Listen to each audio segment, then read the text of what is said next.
Now what we're going to look at is a deep neural network where you have a collection of these sigmoid neurons.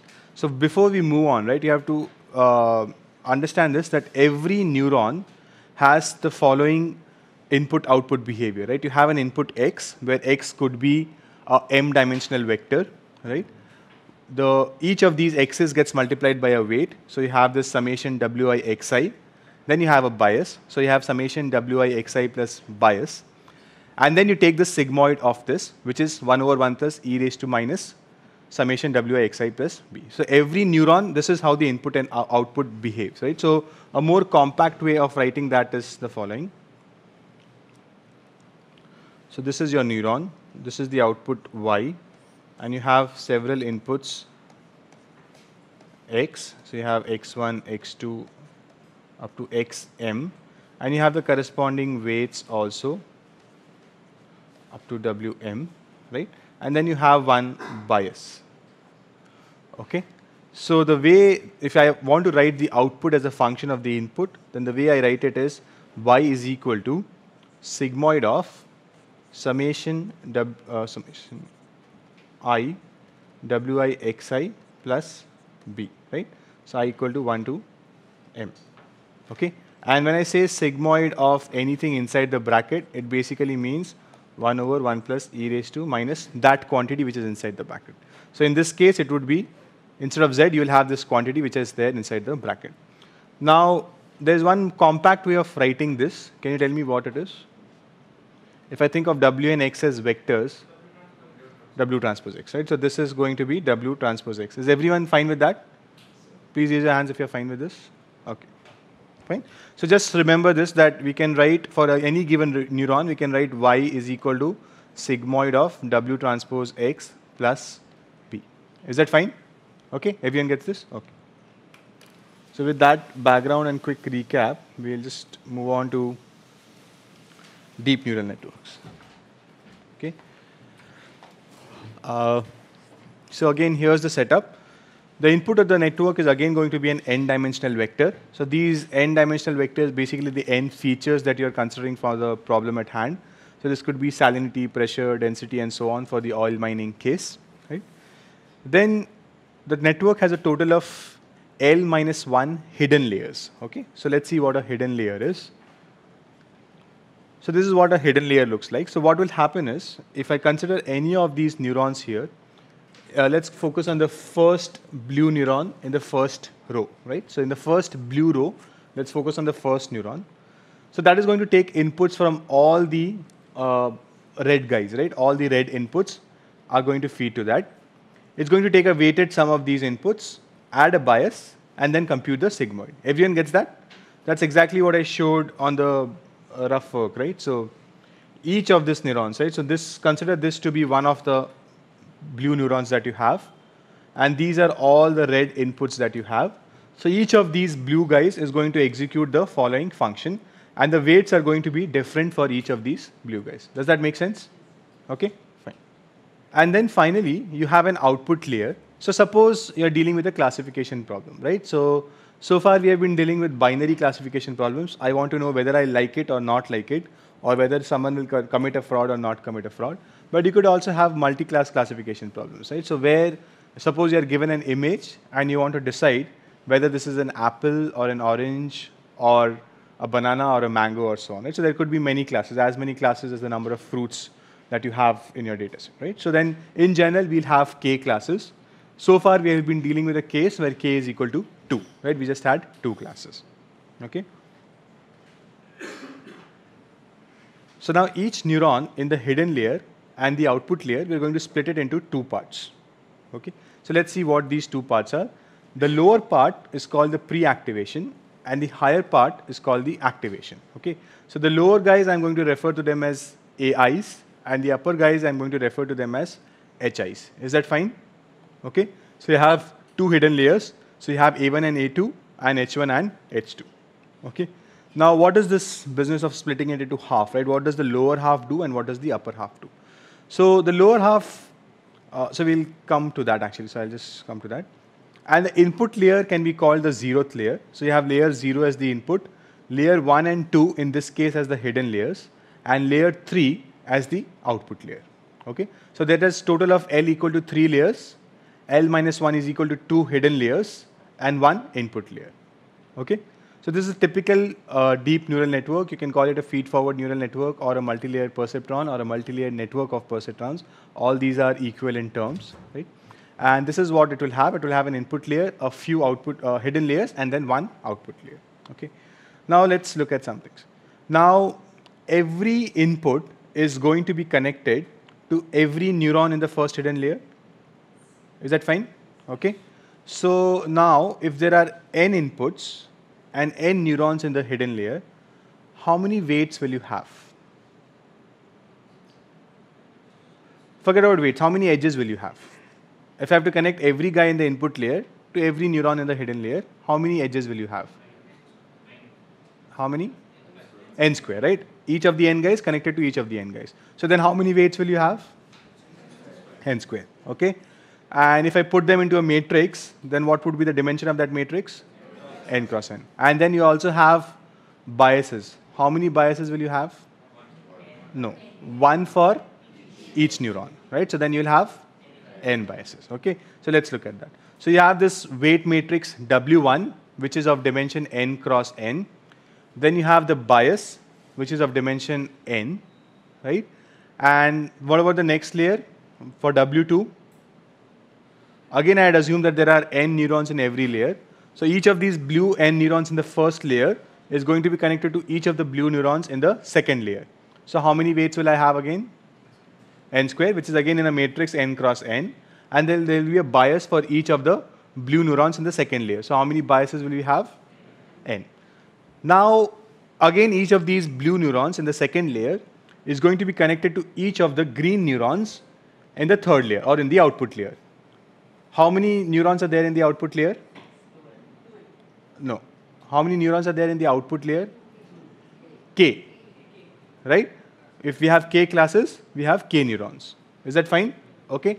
So now how many weights will be there in the output layer? N times K. What was the dimension of that matrix be? N cross K. And what would be the dimension of the bias vector be? K. Good, right? So that's how this is going to be, right? So this is, so I've told you all the neurons. I've told you all the parameters of this model. Okay? Is that fine? Okay.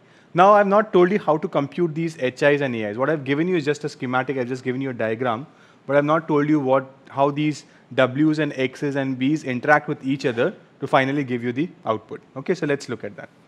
So each of these AIs is actually given by the following formula: BI plus WI into HI minus 1. What does that mean?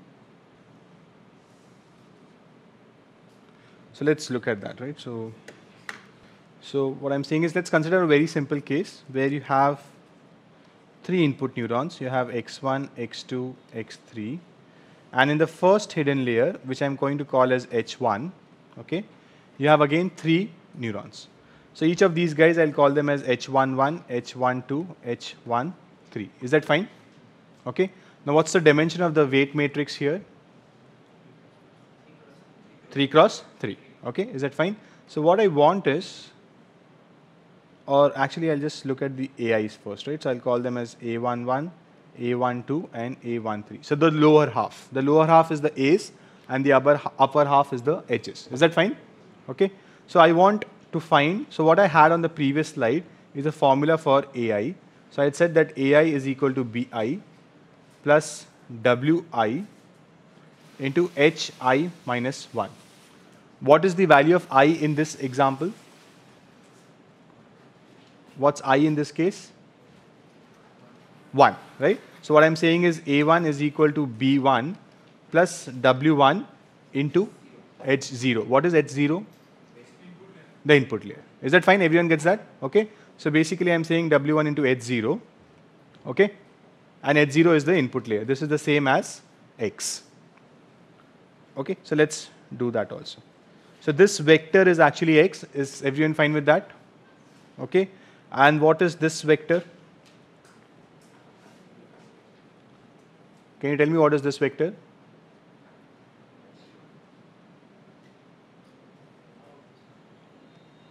A1, right? It's just a collection of all the elements in A1. A1 has how many elements? 3. So A11, A12, A13. So just a collection of them is A1. Is that okay? Fine? Okay. So what is this equation actually telling you is the following.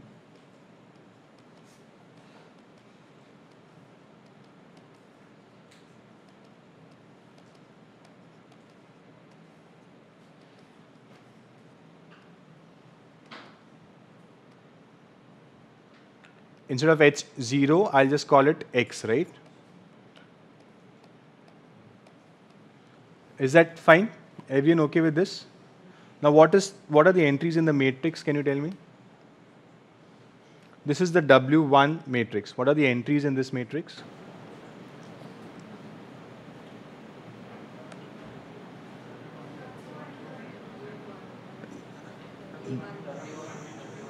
W1, 1.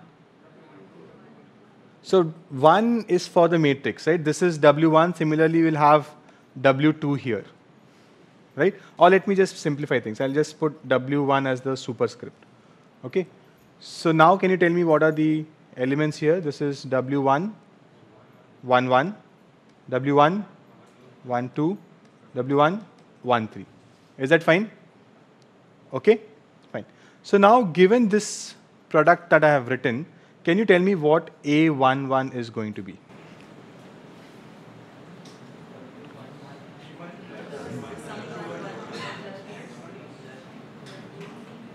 Anyone has a difficulty with this? If I write it as the following,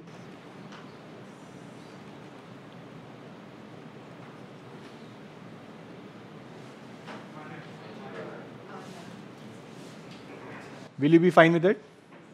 Right? And similarly, you can write the formula for A12, A13, and the whole thing, if I want, so I have given you a formula for A12, A13, okay, which is going to be similar. We'll have B2 plus the appropriate sum. So this whole thing, can I write it as a single matrix operation?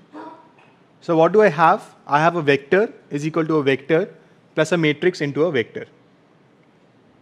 Is that fine? So can I write the whole thing as A is equal to B plus W into X?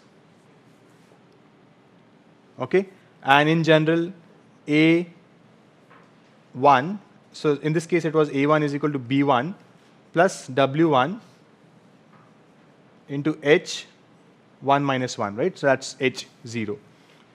Is everyone fine with this? So what's the general formula if I replace it by I, 1 by I? AI is equal to, I want everyone to say this, BI plus WI 1. Is that fine?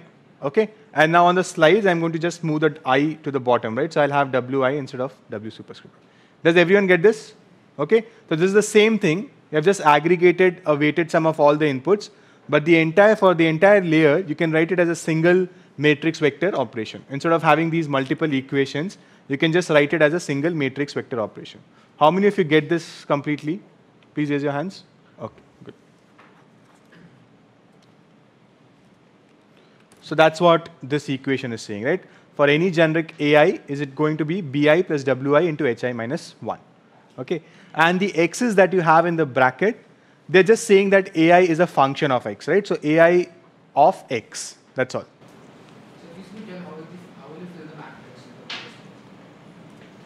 This one? Yeah. So I already given you the first row. The second row is going to be 2, 1, 1, 2, 2, 2, 2, 3, 3, 2, 3, sorry, and 3, 1, 3, 2, 3, 3. So let me just tell you what, say for example, W1, 2, 1 is, right? So it's the weight connecting the second neuron in the hidden layer to the first neuron in the input layer. So the indexing is a bit reversed, right? Output first and input later. So when I say 2, 1, it means second in the output layer, which is the hidden layer, and first in the input layer. Is that fine? Everyone okay with this? Okay. Okay. And now what is HI going to be? So far what have I done? Weighted sum of the inputs. Now what does the sigmoid neuron actually output? what does it output? Sigmoid of this weighted sum, right? So what do we get is sigmoid of B1 plus summation I equal to 1 to 3 W1 1I xi, right? This is what the sigmoid function outputs. Okay, so this was the aggregation part which the lower half of the neuron has done. Now once you have this aggregation, the upper half is just going to apply the non-linearity on top of that. The non-linearity is the sigmoid function in this case. Everyone fine with that? How we have divided these two parts? The lower part is just doing the aggregation, and the upper part is now going to apply the sigmoid on top of that. Is that okay? So G, I'm just calling G as a generic sigmoid function. Okay, it could be the logistic function or the tan H function or any other function from the sigmoid family. Is that okay? Fine. And finally, the output. So you have computed this, the lower green layer. The lower green layer is going to be again what? How do you compute the lower green layer, the light green layer? It's again a weighted sum of the inputs. It's going to be the same. So it's going to be given by the same formula as on the first equation on this slide, right? But now once you have this, you want to generate some output from that. So that output function, I'm going to call it as O. Okay, I'm just going to call it generically as O, and we'll see what is the right output function to choose depending on the tasks that you have. Okay, so for right now, just let's call it O. And now I'm going to simplify the notation. So instead of these x's in the bracket, just notice on all these things you have the x in the bracket, which just tells you that this is a function of x, but we all know that already. So I'm just going to remove those and just simplify it as ai, hi, and so on. I'm not going to write ai of x, hi of x, and so on. Everyone find this? Okay. So everyone completely understands how do you go from the input layer to all the way up to the output layer? How many of you are not clear with this? If you're not clear with this, you'll not understand the rest of the 2 hours. I don't mind repeating it.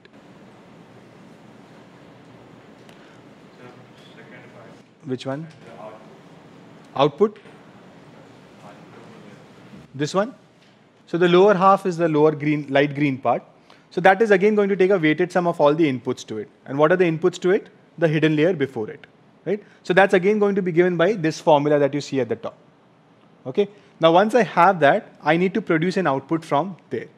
So I'll use some output function. Just as there's a sigmoid function, I'll use an output function which gives that output. Now what output function to use, I have not told you that. And that will depend on the task that we have, and we'll come to that. Okay? But what you need to do is, again, there the light green part is going to take an aggregate, and then from there I'll have to produce some output. How to do that, we'll see. Okay? So now I have written this output. At the output you have a y, or rather y hat. Why do I call it y hat and not y? It's r. It's a predicted value. It's our approximation of the relation between y and x. It's not the true relation between y and x. We don't know what the true relation is. Okay? And I have written y hat as a function of x. Okay? So now, here's the thing now, right? So yesterday I started off with this thing that in a supervised machine learning setup, you have this setup where you have the input x's and you have the outputs y. And then you had these 5 elements. What were those 5 elements? No one looked at the slides after going back? Data, model, parameters, objective function, and learning algorithm. Okay. Where is all that here? What was the model yesterday? What was the model that we were working with? Y is equal to, what was the model yesterday? Sigmoid of x. Our approximation was that I don't know how people take decisions to watch movies, but I believe that they take it in the following manner. They compute y is equal to sigmoid of w transpose x, right? And now I'm going to learn w's so that my predictions are as close to the predictions given in the training data or the real outcomes given in the training data. That was my model. I could write it down as an equation. But now here all I have is a diagram. How do I write this as an equation? I want to be able to write y as a clear function of x such that there are certain parameters in it, and then I can learn those parameters using some objective function. So how do you write y as a function of x in this case? Is y really a function of x? Yes? What kind of function is it? Can you write down that function?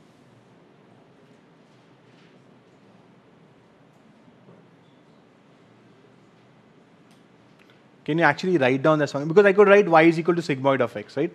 I could even expand it as y is equal to 1 over 1 plus e raised to minus w transpose x, right? That was very neat. I could write it exactly. And then I knew that w are the parameters that I need to learn. Now here, if I can't even write the equation, then the question of learning the parameters and all is secondary, right? How do I write the equation? Because only when I write the equation, I'll understand what are the parameters and then come up with an objective function and do something on top of that, right? So what are the parameters here? What is the equation here?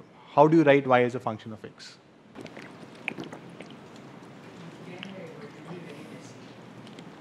Try. You have dealt with functions like y is equal to sine of, cos of, tan of, e raised to x. Right? What kind of functions are these? These are composite functions. Right? You take an x, you do a lot of transformations on that, and then finally arrive at a y. Are you doing something similar here? Yes? Then can you write it? Once I write it, and I'm going to write it, it will be plain obvious to you. Right? You're like, oh, this is so simple. Why was he even asking this? Right? But when I ask you to write it, you'll have this mental block that you'll not be able to write it. So why that gap? Just try it.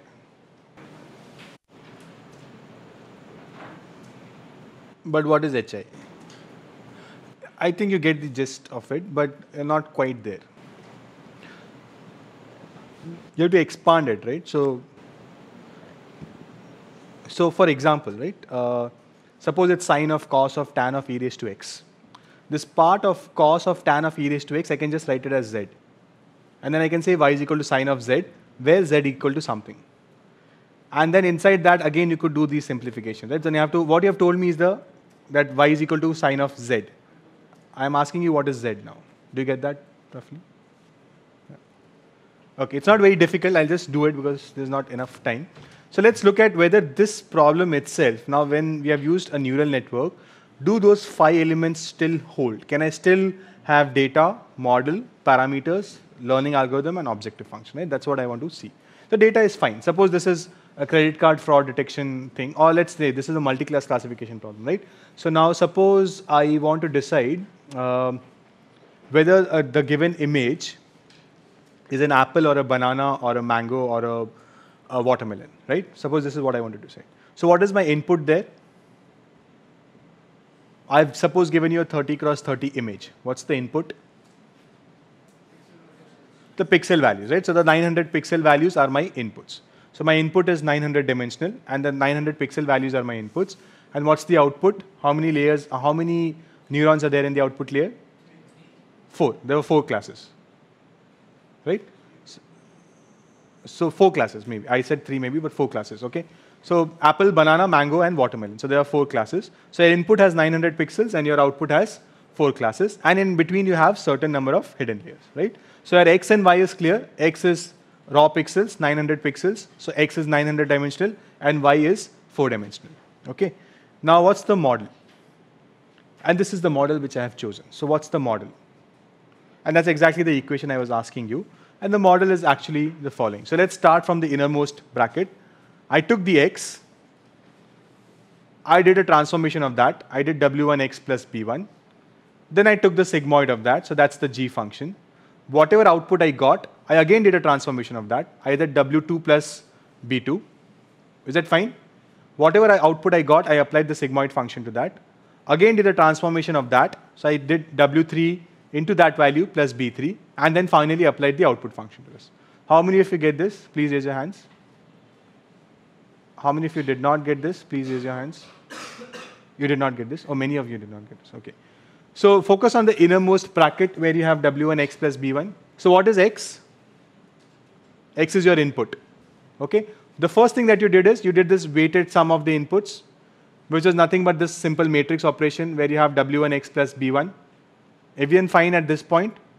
Once you got that output, what did you do with that? What's the dimension of that output actually? Okay, let's just do it on the... Okay, so first you had x. What was the dimension of x? Rm in general. Okay, in this specific case, I had taken m equal to 900. Okay. Then you did this operation. Fine. Tell me the dimensions here. Assume at all, okay, so let's assume that you had the input layer which had 900 pixels, or dimension was 900. Then you had two hidden layers, each of dimension 100, and then the output layer of dimension 4. Okay, let's assume this. Now, can you tell me what is W1?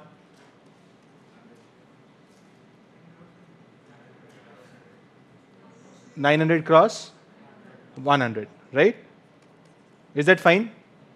Okay, so I'm going to call it as M cross D1, where D1 is the number of neurons in the first hidden layer. And I'll have D2 and I'll have K. What is B1? How many biases do you have?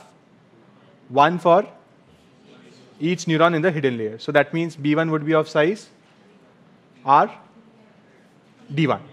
Okay. Now once I computed this was the aggregation. What do I do after that? This is what? This is A1. What do I need to compute after that? H1. Right? What is H1? H1 is G of this. So now I have this guy. I have this layer with me. What do I do to that? To get now from H1, where do I need to go? H2. How do I compute H2?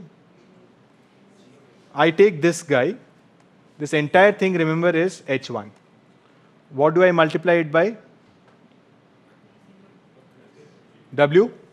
So this was W1, this was W2. So I multiply it by W2 and add B2. Okay. So what's the dimension of this entire guy?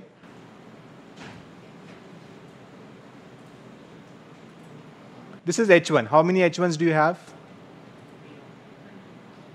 100, right? So this is RD1. What's the dimension of W2? D1 cross? Everyone? Last bench? Fine. D1 cross D2? Okay. What's the dimension of B2? What is this entire guy? No, A2. And now to make it H2, what do I have to do? G of this. So this entire guy now is H2. Now from where do I need to go? Output layer. Okay. So what will I do first? Multiply this by W3 and add B3. And then what will I do to that? No, O. For the output layer, we are calling it as the output function. Everyone gets this now? Okay. What are the dimensions of W3? D2 cross K. And what's the dimension of B3? K. One for every neuron. Is that fine? Now everyone gets it how I can write the output as a function of the input. And now just stare at this quantity that you have and see whether it's the same as what we did. Is it the same? Everyone fine with this? Anyone still has doubts? So now my model, instead of being this simple model where I had y is equal to 1 over 1 plus e raised to minus w transpose x, I have chosen a much more complex model. It's actually a very composite function of the x with a lot of non-linearities in between. What do I mean by non-linearities? The sigmoid function. The sigmoid function is a non-linear function, right? And many such sigmoid functions in between. And that's how you finally get y as a function of x. Okay? So now in a deep neural network, I've still assumed that y is a function of x, but now my assumption is much more complex than the simple case of sigmoid. And now you could imagine that in many real-world situations, your relation between the y and x is going to be very, very complex, right? For example, even in the oil mining case, it's not going to be that you collect all these parameters, apply a simple linear transformation, and you get the quantity of oil that you will mine from that location, right? It's going to be a very complex combination of all the input factors that you have. And a deep neural network actually allows you to compute such very complex functions of the input. Do you get that? Right? You have done a lot of transformations, and the more transformations that you do, the more number of hidden layers that you add, the more non-linear is your output as a function of the input. Does everyone get that important point? Okay, fine. So now I've written y as a function of the input. What's the next element that I need to tell you? The dash of the model. The parameters of the model. What are the parameters? Which are the weights now? Can you give me the exact parameters? W1, W2, W3, B1, B2, B3. How many in all? No. Each of these is again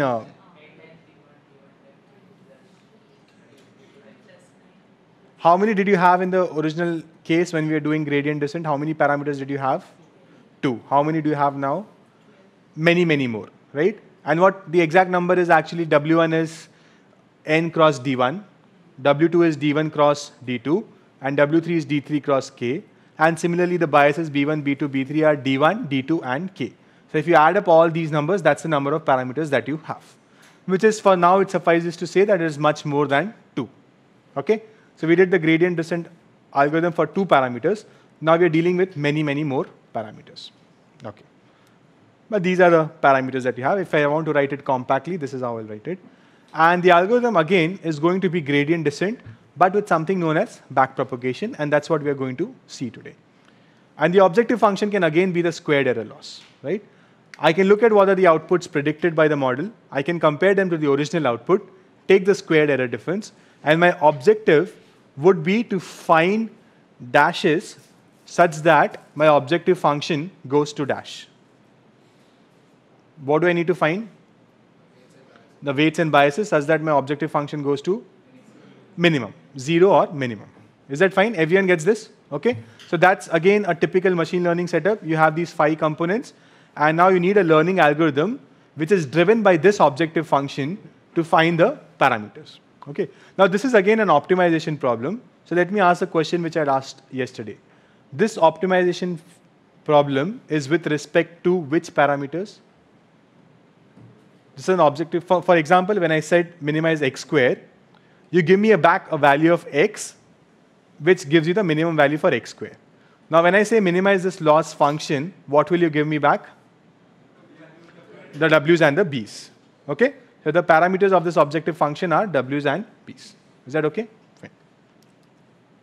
So what have we done so far? We graduated from this single neuron to a multi-layer network of neurons, right? And we saw that the idea still remains the same. All we are saying is that there's a true function between y and x. I don't know that. I'll assume there is some function. And now I've written that function in the form of a very complex neural network, which is nothing but a composite function of the input, the output expressed as a composite function of the input. And along the way, you had many more parameters as compared to the single sigmoid neuron that you had. And now your goal is to learn all these parameters. But remember a few things which have not changed. My training data has not changed. It's still the same. I've given some x's and some y's. My objective function has also not changed. What has changed is the function, the way of writing output is a function of the input. And because of that complex function, many more parameters. And even my learning algorithm is largely gradient descent, but I just need to do something known as backpropagation, and I'll tell you why I need to do that. Okay?